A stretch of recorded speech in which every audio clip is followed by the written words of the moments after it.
కుంభరాశి వారికి ఈ వారం మిశ్రమ ఫలితాలు గోచరిస్తోంది. ఆరోగ్యపరంగా కొన్ని జాగ్రత్తలు తీసుకోవాలి. ఉద్యోగంలో స్థిరత్వం తక్కువగా ఉంటుంది. వ్యాపారం కూడా అంతంత మాత్రంగా ఉంటుంది. కష్టం తగిన ప్రతిఫలం చాలా తక్కువగా ఉంటుంది.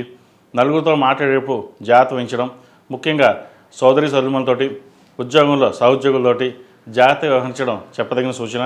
వ్యాపారపరంగా నష్టం ఉండే అవకాశం గోచరిస్తోంది. ఖర్చులు అదుపులో ఉంచుకోవాలి. వచ్చిన ధనాన్ని సక్రమంగా వ్యవహరించడం చెప్పదగినది, లేకపోతే నష్టం ఉండే అవకాశం గోచరిస్తోంది. ఎక్కువగా ధన వ్యయం అనేది సూచిస్తోంది. అది కూడా వృధాగా ఉండే అవకాశం లేకపోలేదు.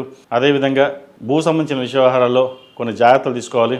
ఏదైనా అమ్మేటప్పుడు కొనేటప్పుడు అన్ని విధాలుగా డబుల్ రిజిస్ట్రేషన్స్ ఉన్నాయా లేదా, భూ సంబంధించిన వ్యవహారాల్లో ఇబ్బందులు ఉన్నాయా చూసుకోవాలి. కోర్టు వ్యవహారాలు కాస్త ఇబ్బంది పెడుతుంది. ఏదైనా సరే ముందుకు వెళ్ళాలనుకుంటారు, ప్రస్తుతం అంత అనుకూలంగా లేదు. దూర ప్రాంత ప్రయాణాలు ఇబ్బంది పెడుతుంది. ఏదైనా జీవిత భాగస్వామితో విభేదాలు వచ్చే అవకాశం కూడా లేకపోలేదు. మాట పట్టింపులకు పోకుండా సామరస్యంగా వ్యవహరించడం చెప్పదగినది. అతిగా స్నేహితులు నమ్మడం లేదా బంధువులు నమ్మడం వల్ల నష్టపోయే అవకాశం కూడా లేకపోలేదు. వాటి విషయంలో జాగ్రత్తలు తీసుకోవాలి. ఏదైనా సరే ఒక నిర్ణయానికి వచ్చేటప్పుడు నలుగురు సలహాలు సూచనలు తీసుకుని ముందుకు వెళ్ళాలి. ప్రస్తుతం వీరికి ఏలినాటి శని నడుస్తుంది. శని అంత అనుకూలంగా లేదు వీరికి. ద్వితీయంలో శని ఉన్నారు. చతుర్థ భాగ్యాధిపతి అయిన శుక్రుడు వ్యయంలో ఉన్నారు.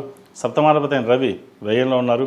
పంచమాధిపతి అష్టమాధిపతి అయిన బుధుడు వ్యయంలో, చతుర్థ దశమాధిపతి అయిన కుజుడు కూడా వ్యయంలో ఉన్నారు.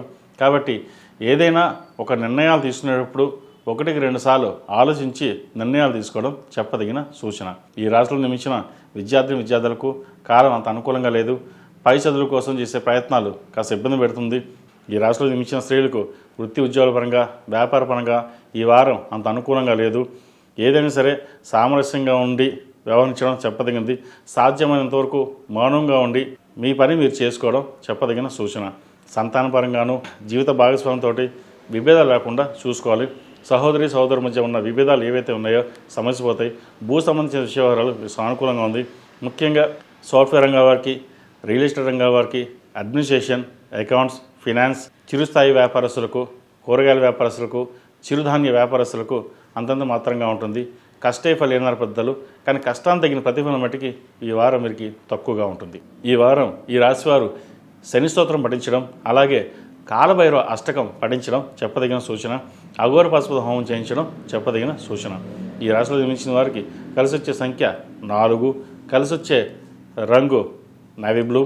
ఏదైనా పని మీద బయటప్పుడు శుక్రవారం కానీ బుధవారం నాడు కానీ వెళ్ళండి, మంచి ఫలితాలు సంప్రాప్తిస్తాయి.